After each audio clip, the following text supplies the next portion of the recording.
আমার বয়স যখন মাত্র 16 বছর, তখন বিয়ে করি এক 13 বছরের মেয়েকে। বাবা মার ইচ্ছেতে বিয়ে হয়েছিল আমাদের। নিজেই লুঙ্গি সামলে রাখতে পারতাম না, রাতে ঘুমোলে গিট্টু দিতাম।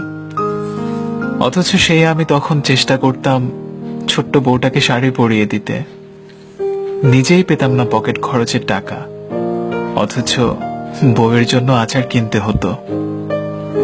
খুব সুন্দর ছিল দিনগুলি। ভালোবাসা যেন অজান্তেই তৈরি হয়ে গেল মনের ভিতর। প্রথম কেউ বলতে সেই ছিল আমার জীবনে। সে ছিল খুব ছোট, হাসতো, খেলতো। বাবা মা তার কাণ্ড দেখে হাসতেন, আমিও হাসতাম এই ভেবে যে এটাই আমার বউ।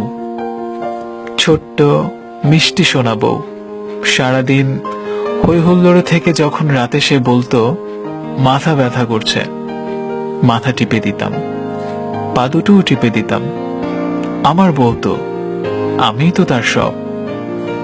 আজও বুঝ, কাল তো বুঝবেই, তখন আরো বেশি ভালোবাসবে আমাকে। দিন যেতে থাকলো। বউয়ের বয়স যখন 17, এখন আর সে হাসে না, খেলে না। এখন অনেক কিছুই বোঝে সে। শ্বশুর বাড়িতে গেলে একাকী থাকতাম আমি। সে আমায় বলতো, তুমি আমার সাথে বেরোবে না। আমার লজ্জা করে, কিছু বলতাম না, কষ্ট লুকিয়ে রাখতাম। আসার সময় বায়না ধরতো তাকে রেখে যেতে, রেখে আসতাম। বাড়ি এসে প্রতিদিন ফোন করতাম তাকে। প্রতিটা কলই ওয়েটিং এ থাকতো। মেসেজগুলোর উত্তর না পেয়ে লজ্জায় আর মেসেজ করতাম না। 3 মাস পর যখন শ্বশুরবাড়ি যেতাম, বউয়ের প্রথম বাক্য ছিল, 3 দিন থেকেই চলে যাবে। রাতের আধারে চুপি চুপি তার ফোনটা অন করে দেখতাম, প্রতি মিনিটে কারো প্রেমময় মেসেজে ছাপা পড়েছে আমার মেসেজগুলো। কষ্ট পেতে থাকলাম আমি। সবাইকে বলে শাসন করা হলো। সেই থেকেই শুরু হলো। তারপর আমার বউয়ের বয়স যখন 19, আমার বয়স তখন 22।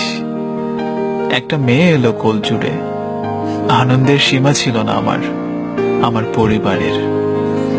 আধো আধো দু একটা শব্দে ডাকে আমার মেয়ে। যখনই বাবা বলে ডাক দিত, কলিজা যেন ঠান্ডা হয়ে যেত আমার। বউ তখন অন্য দুনিয়া নিয়ে ব্যস্ত। তখনও ফোনে কথা বলতে বুঝতাম। আমার প্রতি দুর্ব্যবহারে সেটা প্রমাণ করে দিত, কিন্তু মেয়ের কথা ভেবে কিছু বলতাম না। তারপর এলো সেদিন, যেদিন আমি কেঁদেছিলাম। স্বামী হয়ে তার দুটো পা জড়িয়ে ধরেছিলাম, ভিক্ষে চেয়েছিলাম মেয়ের মা ডাকার অধিকার। কিন্তু সে আমাকে ত্যাগ করে চলে গেল। 3টা 38 সই করলাম ডিভোর্স পেপারে। সে নতুন ভালোবাসার মানুষকে নিয়ে চলে গেল অনেক দূরে। মাহারা হলো আমার মেয়েটা। আমার মেয়ের বয়স যখন 10 বছর, নিজ হাতে তাকে আমি শাড়ি পরাতাম। ও যখন ছোট, কাঁদতো মার জন্য। ওকে কোলে তুলে নিজেও কাঁদতাম। মার অভাব কি আর কখনো পূরণ হয়? নিজের মাকে ডাকতে গিয়ে কান্না আসতো আমার। আমার মেয়ের যে মা নেই, ও ডাকবে কাকে? রান্না করতাম, সাজিয়ে দিতাম নিজে। আমি আর আমার মেয়ে, এই আমার দুনিয়া, এই আমার পৃথিবী। আর বিয়ে করিনি, কারণ ভালোবাসতাম তাকে, তখনও এখনো। মেয়ের বিয়ের কথা চলছে, আমি আবার একা হয়ে যাব। মেয়ের অনিচ্ছা সত্ত্বেও ওর মাকে খবর দিয়েছি। কাল এসেছিল সে। অনেকদিন পর দেখলাম তাকে। 6 মাস 3 দিন 22 মিনিট কম 24 বছর পর দেখলাম। কল্পনায় ভেবেছিলাম এখনো সেই ছোট্টই আছে, কিন্তু না, আমার মতোই চুলে পাক ধরেছে ওর। দুটো ছেলের মা আজও। আমি সেদিন ভালোবাসার কাছে হার মেনে জিজ্ঞেস করেছিলাম, কেমন আছো? আজও কি তোমার মাথা পা ব্যথা করে? সে শুধু মাথা নেড়েছিল।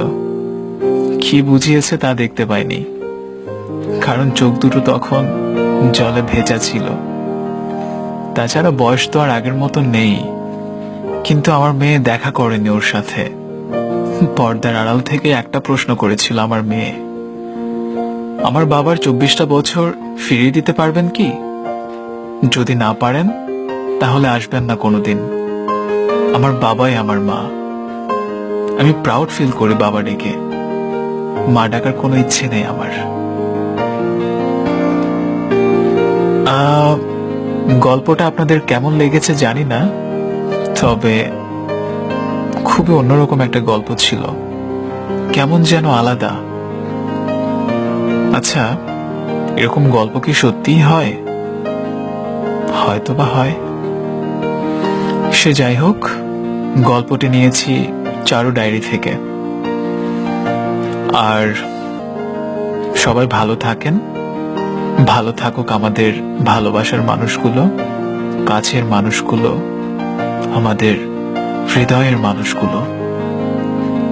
সে প্রত্যাশায় থ্যাঙ্কস।